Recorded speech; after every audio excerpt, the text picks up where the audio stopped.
Welcome everyone to Mail Fuzz TV. I am Peter, and joining me once again is Allison. So say we all.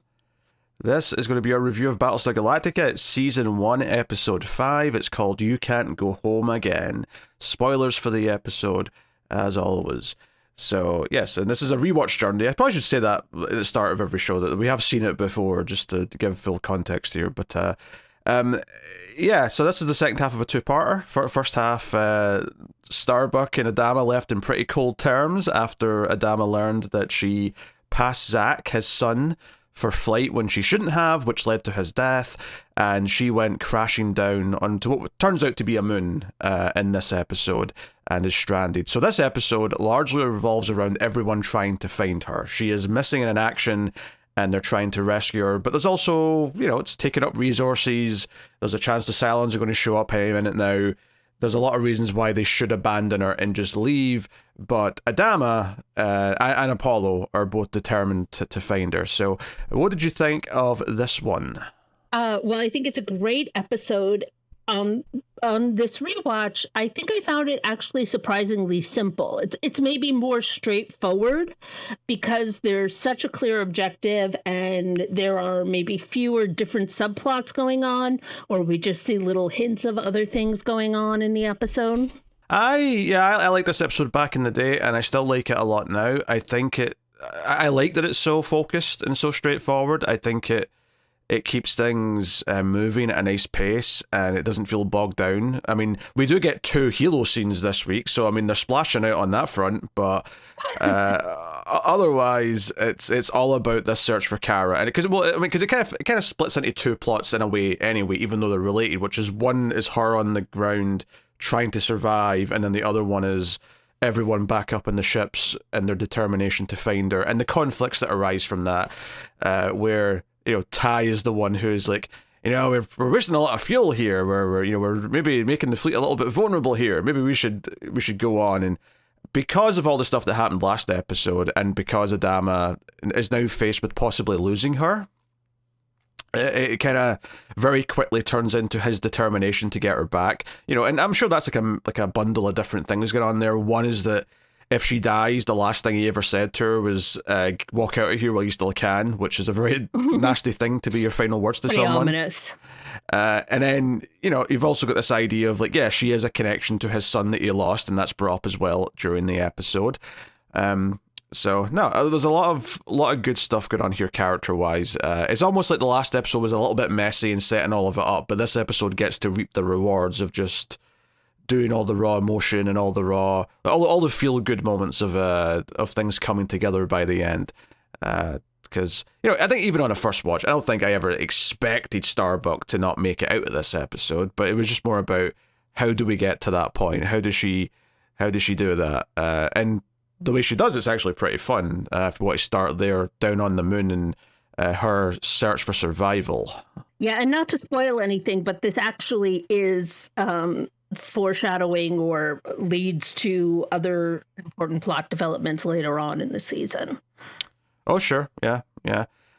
So her whole thing is, we see her wake up, and she has a couple of little trials and tribulations along the way, such as her parachute dragging her along the ground.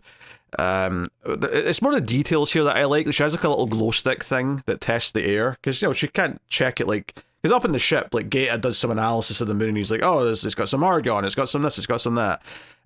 She has a little glow stick that just sort of turns red that says, no, this is not breathable, do not take your helmet off. Yeah, to use the Star Trek parlance, this is not a Class M planet, so now it's safe for human life. There's a lot of Class M planets in Star Trek, though, arguably a bit too many of them. There really, really are. Very abundant on that universe. Yeah, she knows that. She knows she's got a limited amount of time. If anything, I thought the fact that she has like 46 hours of oxygen was a lot. I was like, that's a lot of oxygen they're packing in their suits when they go out for a flight. It sort of seemed like, are they really out for flights that long? Is that just the reserve emergency supply, which is what it seems to be? But it's actually 46 is the number that they give, which I thought was interesting, that it wasn't 48, like it wasn't 2 exact days. Oh, sure. I mean, even But that, like, it's the estimated. I Yeah. either way, it's way longer than I think I ever hear when someone's got like oxygen left and so. Especially since if I was to give like a minor critique, and this is like such a minor nitpick, is that the pace of the episode and the way that that time gets cut up throughout the episode, where all of a sudden there's only 10 hours left, it jumps so fast anyway that if they just said it was 12 hours, I think it would have actually fit the pacing of the episode better. It didn't really feel like 2 days had passed by the time we got to like the later parts of the episode. But again, it's a minor nitpick. It doesn't really matter that much or affect anything. It's just it would have actually fit the what it felt like in the episode more if it would only been like maybe 10-12 hours as opposed to almost 2 full days. But I guess maybe the reason why they made it that long is because what she does to survive, which is find the downed, Cylon ship and effectively The Raider. the Raider, and figure out how to pilot it when it's not really supposed to even have a pilot. I guess maybe the thought process there was, oh, it would take her time to figure that out. So this is trying to make that more believable, that she's problem solving and she's sort of she's pulling on things inside it and seeing what it does, and like, oh, that fires the guns, let's not use that one, and so on and so on. Say also from the point of view of the fleet, I think it needs to be that long for the conflicts that are arising between the different kind of points of view about, we've been doing this for a while, the ships are getting messed up, the Vipers are getting messed up. We're going to leave the fleet in a really difficult, defenseless position if the Cylons do show up again. There's that discussion with Ty and Adama about, how long do we really think that would take? That leads to some other stuff. So I do think you need, if it was only 12 hours, that level of tension maybe wouldn't quite be believable.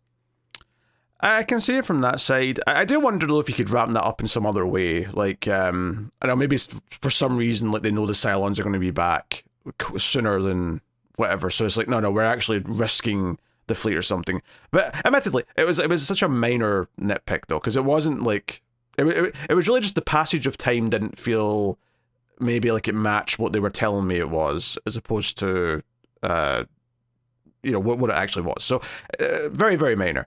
But yeah, to get to what she's up to though, is she finds the downed Raider, and well, first she's very hesitant to go near it because it might still be alive in some way and could maybe do some damage even if it can't fly around. We're learning something new here. She thinks there's going to be a pilot there who might be out shooting at her. Does she? I think initially when she draws her sidearm, yeah. That's not what I took from that. I took from that the ship itself could still be dangerous. I don't think she was expecting a pilot. Maybe I'm reading into this. Why would they think at this point that the ship didn't have a pilot? Because there's no room for one. They wouldn't necessarily know that looking at it from the outside, though. I mean, she's pretty close to it at this point. I mean, like, I feel like it would just make sense that there's no pilot. Why would they need to have a separate pilot? The ship itself can just be the Cylon, right? Like, that makes all the sense in the world. Effectively, because it's not really, that's part of what I love about her getting inside that thing and trying to figure it out, is that not only is it not designed for a human, it's not really designed for like a separate like entity of any kind to be in there. It's meant to just run on its own. And I love that when she opens it up, it's like fleshy and she's cutting through like this. It's like a mix of like mechanical and biology and so on. Effectively, the only pilot that's really there is the brain, and she literally yanks that out and says, "I brought my own." Into it, yeah. I was just gonna say it kind of gives you like a Cronenberg vibe. Yeah. There's a little bit of that kind of like discomfort of flesh versus machine and how the two mix, and it is kind of revealing in a sense, because like while we obviously have the human looking Cylons and we have our sort of classic robot Cylons, there was nothing to suggest until this point that inside the robot Cylons there was a lot of bioorganic stuff as well. So this does come as a little bit of a surprise when she opens it up, and it's like this, it looks like you've cut open someone's stomach and you can just see like the flesh layer and stuff, and she starts cutting into it. It's pretty nasty. And then to breathe, she has to start sucking oxygen out of like one of the tubes that are in there, which does not look pleasant. It looks pretty disgusting, but that keeps her going for a little bit longer. Yeah, I mean, she kind of rationalizes too that, well, you're alive, so you must need oxygen. I don't know that we necessarily know that that's true, but We that's don't. I some. think to quote Adama in this episode, it's an educated guess. It's just like it's not a guarantee because for all we know, their biomaterial can run on some other. Like I believe, like I totally get the logic that it needs to breathe something. I don't know if I'd Mhm. necessarily jump to it needs the same thing that we do. It could need Yeah, something else. In the same way, yeah, an that's fair. alien might breathe, whatever atmosphere. So I think I like her problem solving though. I like her kind of pulling on stuff and try to like figure out where and I especially liked her like voicing out kind of like because as simple as this is, the thing that makes it most believable to me that she's able to even do this is she says out loud, every flying machine has 4 basic controls and everything. And that's most of it. That's everything almost. So all she has to do is figure out how to do this, this, this, and this. And I think just putting it in those simple terms of this idea of like, no matter who builds something that can fly, they all have to do these 4 basic things. And if you can do those 4 basic things, you can pull something off. So I liked her kind of stripping it down and being like, and part of this is exposition for the audience so that we get like how, because otherwise it just feels like magic. It just feels like, oh, you just pull on things until until stuff starts going. But that at least fundamentally said, oh no, she understands how her Viper works. She understands how everything she's ever flown has worked. So all she has to do is figure out the principles. It's kind of like like when you basically try to like compare something in 2 languages using math or something like that, where there's like you can find a baseline and be like, okay, this has to function this way, so I can extrapolate from that. This has to work this way, and I love that sort of problem solving and that countdown timer that's going alongside it throughout the episode. Yeah, I agree, and that also reinforces and goes back to Starbucks' knowledge of flight and her having been a flight instructor, is that she really understands all of this. Yeah, yeah. So all that's super fun, and obviously the big payoff is when she has to fly it towards the fleet, and naturally they're going to think it's a Cylon because it is a Cylon. Of course. Uh-huh. So one of my favorite details here, obviously she dodges a lot of fire from Apollo because by this point all their Vipers are so wrecked, he's the only one who's out there to fight it, and she's dodging the gunfire and all that, and he starts saying, "Hey, this Cylon's pretty good. Like, this is better than all the other Cylons," which is a nice little like nod to her skill. But I Yeah. love that when she flies over the top of him and he realizes that he's like, "It's flying in formation with me. What is going on?" And then she flips it to reveal that she's taped the word Starbuck to the wings. And obviously everyone cheers and freaks out. But my favorite detail of this is that when it cuts back to them after Adamas said, okay, bring it in, but if it tries anything, shoot it, which still feel like a smart thing to say, just in case it's a trick. I love that when we cut back to them, Apollo does like a little, I don't even know what to call it, almost like he sort of like shakes his butt a little bit in the Viper. And then Starbuck does the same thing with the Raider. It's a little shuffle. It's like they're dancing in space, and it's like a little confirmation of like, oh hey, it's a human being in there who understands, like Acknowledged. they're communicating through flight dance effectively, and I thought that was a cute little moment. It was purely visual, which was great. Yeah, you could nitpick, when did Starbucks have a chance to go out of the ship and Yeah, put her call sign on the wings.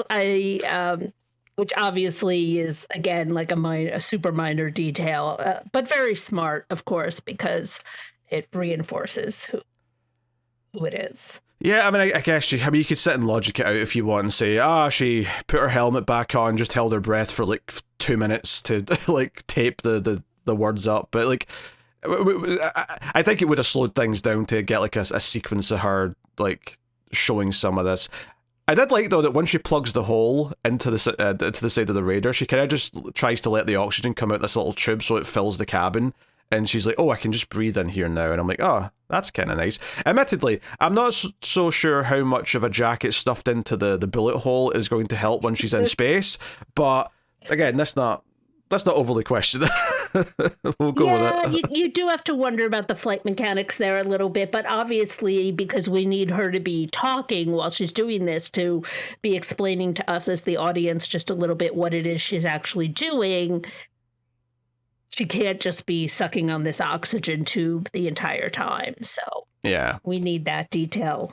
Yeah, so I mean, all that stuff I think is pretty fun, and it's a good showpiece for her because we're all kind of rooting for her. And then back on all the ships, we get all the caring about her, all the Adama raising his voice to multiple characters. It happens in a couple of subtle ways early on, where he's talking to Rosalind on the phone, and she says something completely helpful. This is not when they're conflicting yet. It's just she just says something like, "Oh, all the ships in the fleet are willing to offer assistance to up the odds of finding her." And Adama just out of nowhere goes, "Frack the odds, we're going to find her." And it's like this really awkward moment because he realizes that he's gotten kind of heated, and the moment didn't call for it, and she's kind of like shocked by it as well. He's like, "Oh, sorry, Madam President. Yes, thank you. The help will be appreciated." So that's there early on, and then it gets more heated later with Ty, where I think it does a neat balance here of like, obviously we're on Adama's side because we want Starbuck to be saved, and it seems like the hopeful, heroic thing to do.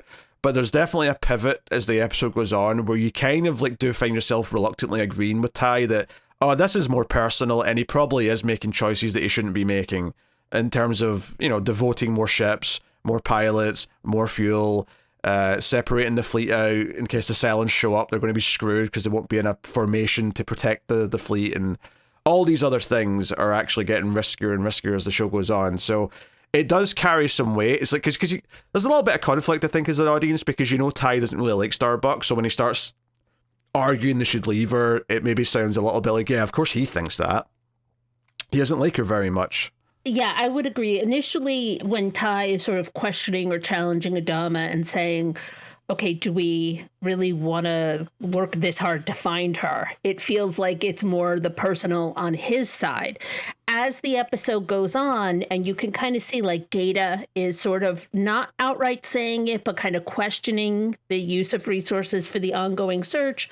And then eventually we get to Rosalind really confronting Adama and Apollo about it.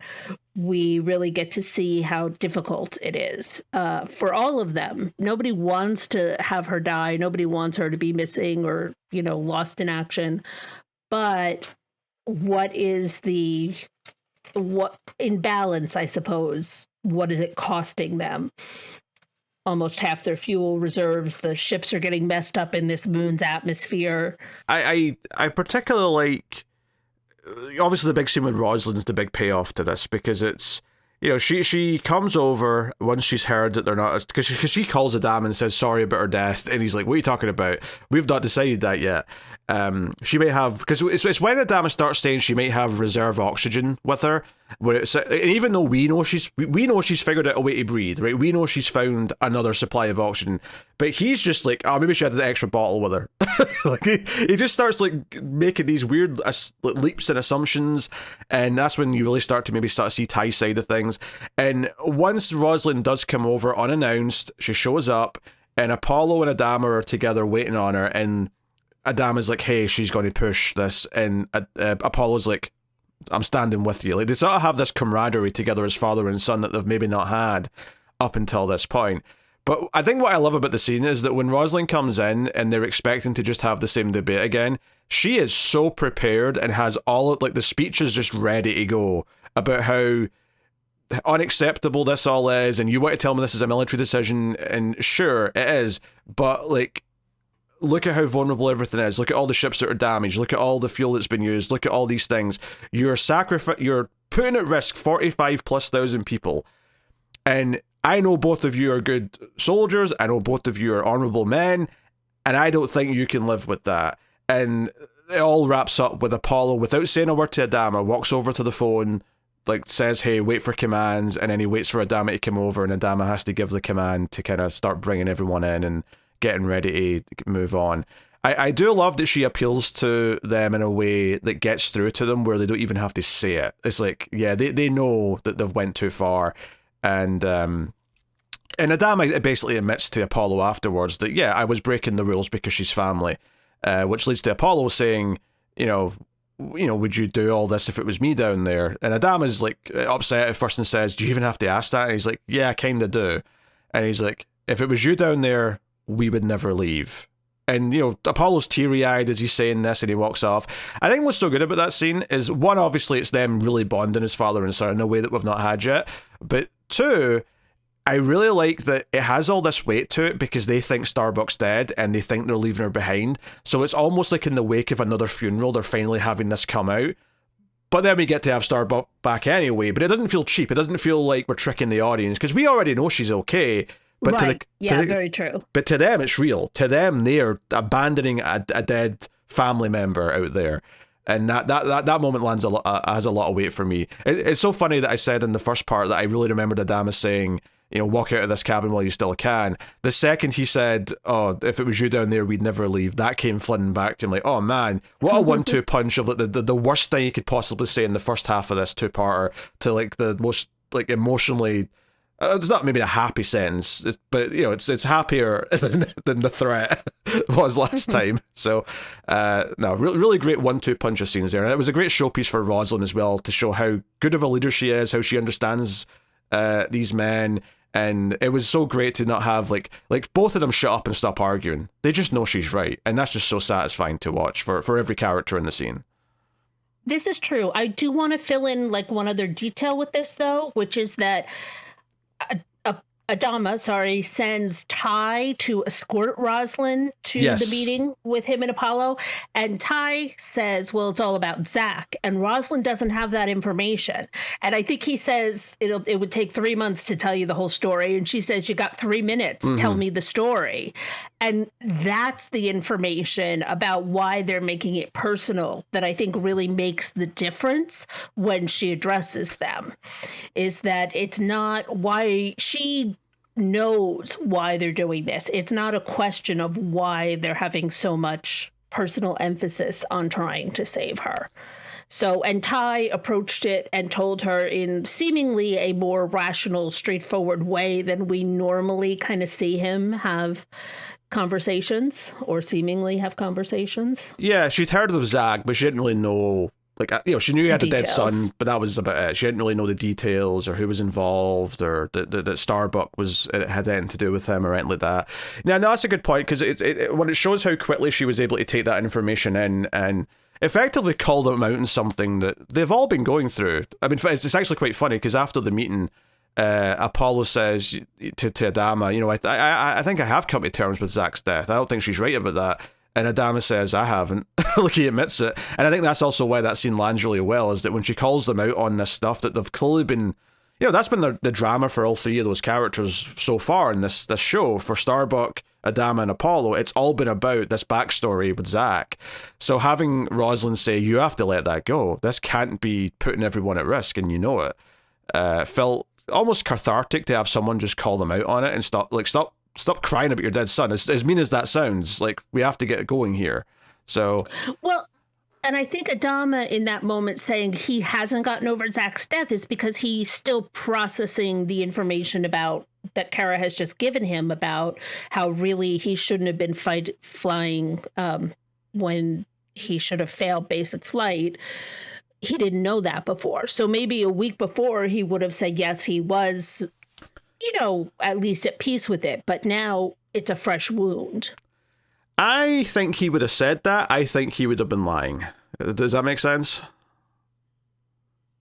I guess. I just think that, because this conversation with Starbuck has just happened within the past 48 hours or maybe a little more. I get that, but I think like, even before that, though, like all the interactions with Apollo were also very strenuous, right, from the miniseries onwards, and a lot of that was also to do with Zach's past. Not that he blamed Apollo. It's not like it was Apollo's fault, but their strained relationship. No, if anything, Apollo blamed him. Yes, exactly, yeah. So I think before it might have been some guilt that he'd pushed his son into a career that got him killed or something to that effect. Obviously, yeah, he's got a lot more new information recently.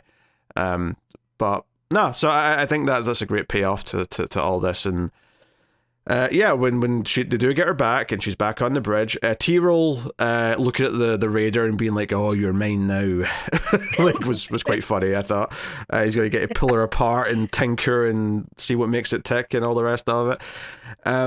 But we get the final scene with Starbuck and Adama in the med bay, and it's a really sweet scene because he doesn't like bring up their fight, but he lets her know that he's there for her, gives her a cigar, which pleases her, But the way he's smiling at her the entire time, like he's like learned to love his daughter again, is very and he sweet. kisses her on the forehead. Like, that's sentimental parental behavior. That's not commander to soldier. Absolutely. And it's very sweet, and she kind of like cries a little bit after he leaves, and it's like, you know, the threat of losing her has kind of made him realize how important she is to him, even if she did make a mistake, you know, even if she is living, and maybe even he has realized in some respect that he felt some guilt for pushing Zach into this military career, so he can understand her feeling guilty over the mistakes that she's made as well with him. So, yeah, no, very, very sweet ending, and it's a great capper to everything that we've been kind of doing with these three characters up until this point in the show. So, no real complaints from a character perspective. I mean, obviously you can nitpick a couple of sciencey things if you want, but from a character perspective, I think all of this plot was gold. There are a few other scenes we should talk about with other characters as well. Yeah, of course. I just wanted to make sure you weren't rushing us out. No. We have, obviously a couple of Halo scenes, which is notable because he only gets one per episode. So I was like, oh man, we come back for an aftermath. This is wild. He also gets more action than he normally does as well. Speaking of the sort of illusion of how quickly time is passing, it does tell us it's his 15th day on Caprica. Yes. So everything that's happened since the first episode of the miniseries has happened in 2 weeks. That seems about right to me, like in terms of like the the whole fleet, because time I assume is running concurrently between them more or less. There's nothing to suggest that it isn't. Presumably, yeah, you're right. There isn't anything to suggest it isn't, so I would assume that it is. I suppose we could find out it's not, but I don't recall that's ever a thing. So yeah. I kind of take that as being our clock for how long they've been there. I guess it's just episodes spread out, and originally watching them a week at a time makes it feel like a little bit longer, maybe. Did you ever watch 24? Because yes. Like that's a long day. I mean, it feels like it's been going for months. That's weird. This is true. Yeah, I don't know. I suppose we could go back and like count the number of days we think have passed in each episode, but that seems a little I don't think it matters too much. Yeah, I mean, basically they're kind of hanging out in their bunker that they found with all their food and meds and whatnot, and there's kind of like a little moment where Halo's watching Sharon sleep on the little hammock, and it feels like, oh, the feelings are growing. He's clearly watching her with that look in his eye.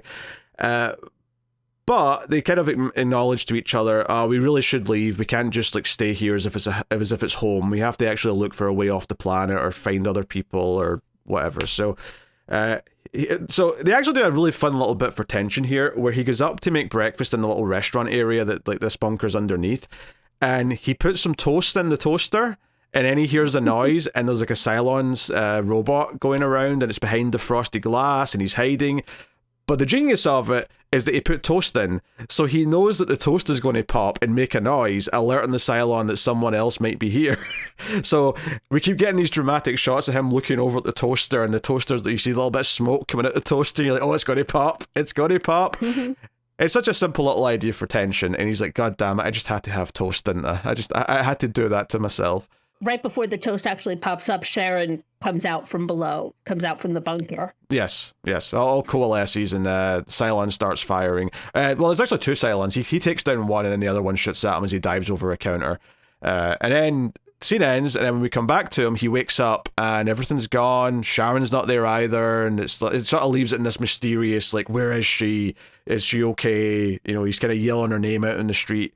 So that's not being very cautious or very discreet as he goes looking for her, which obviously reinforces what you said earlier about feelings.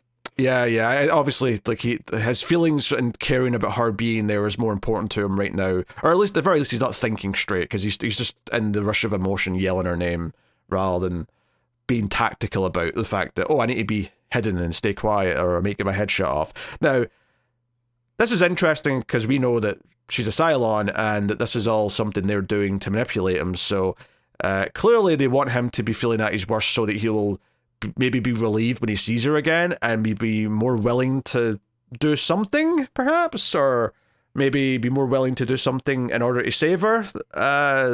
whatever that may be. So that would be my guess right now. And this is me guessing based on what I've seen so far. This is not me remembering anything. I'm just kind of, it's what feels right to me in the moment. But yeah, so that's ticking along. From his point of view, the Cylons could have taken her captive while he was knocked out.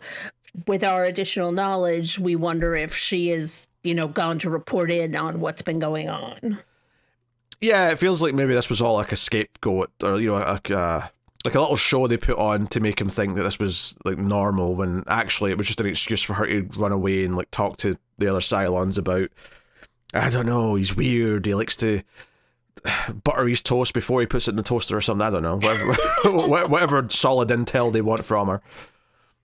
Right. Well, clearly this whole thing is like an experiment from the Cylons' point of view. Like, we have this human, guinea pig that we can test the range of human emotion, etc. on.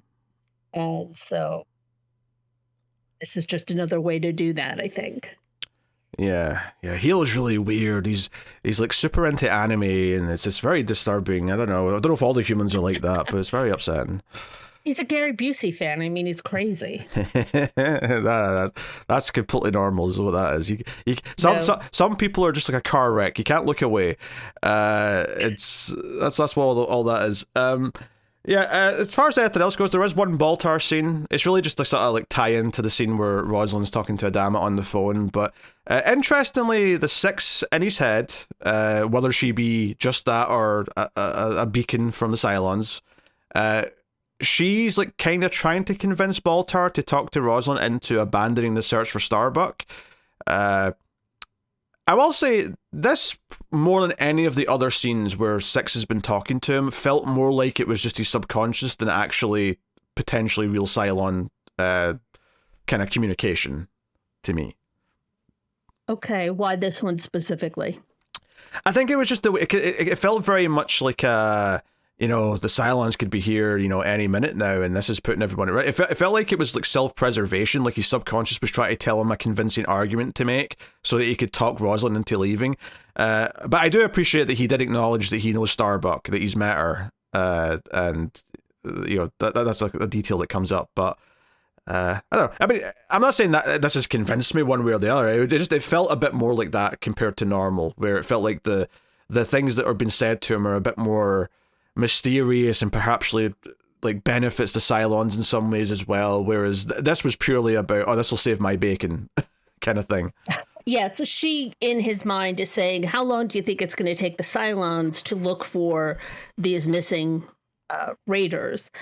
And actually, it's a really good conversation, because just a scene or two before, we had Ty and Adama discussing the same thing, where Ty is one of the reasons he's saying the Cylons are coming. They know we're here. And Adama's saying, no, I think that was just a scouting party. They send some ships out all over the place to see what resources are there. Sure, they're looking for us, but they didn't have any reason to think that we were here. It'll take them a few days to realize where we came from. Yeah, I think the point he makes is that they're probably sending little scouting parties to any planets or anything that might have resources that we could use. So this is just one of many locations. So it's the sort of thing where when they don't call back in like 48 hours, potentially, they'll come running because they expect they found trouble. So, yeah, I mean, because they even say that for humans, this would be like maybe like a week, but let's assume the Cylons are better and more efficient at it.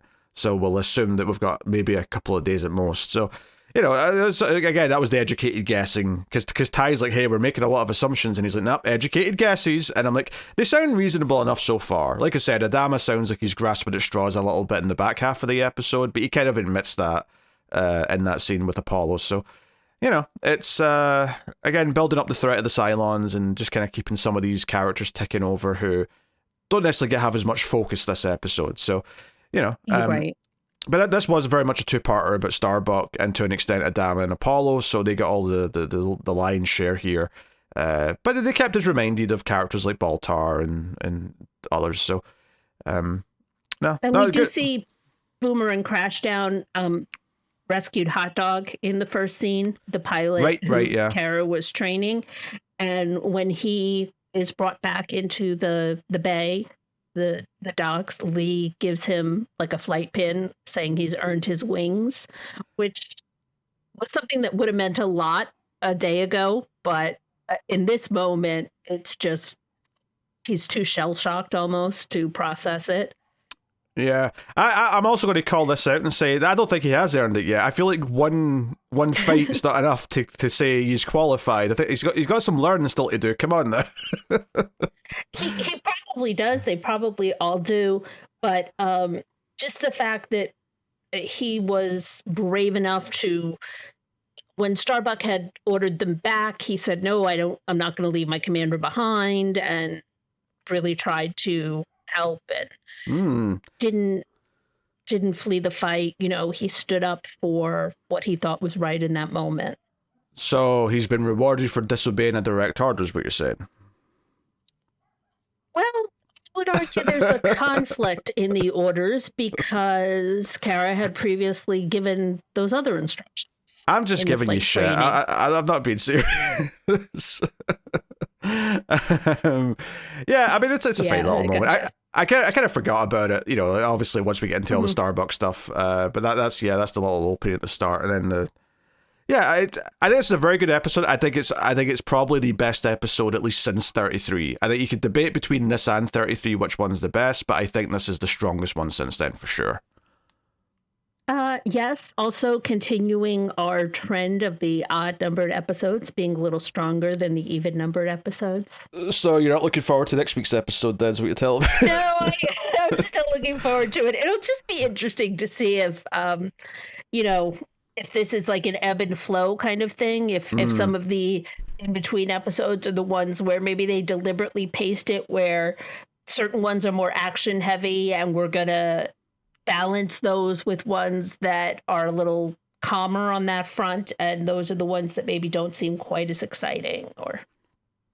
Yeah, I will say there's nothing about the images from the next one that's sparking my memory, so I'm going in fairly blind to this one. I'm sure I'll remember it once it's in front of me, but yeah, we'll see how it goes. It's very inverse of the Star Trek movies, where all the even numbered ones are considered the better ones typically. Okay. But hey, we'll find out next time. But everyone, that is our thoughts on this episode of Battlestar Galactica. Let us know what you thought of this one in the comments. Like, subscribe, all that stuff helps out a bunch if you do. And of course, you can support everything over at Patreon, patreon.com/MailFuzzTV, and check out the movie channel for all the movie podcasts. But that is me, and that's Alison. Thank you very much for watching. We'll see you guys next time. Keep watching TV. Have you got any vanilla?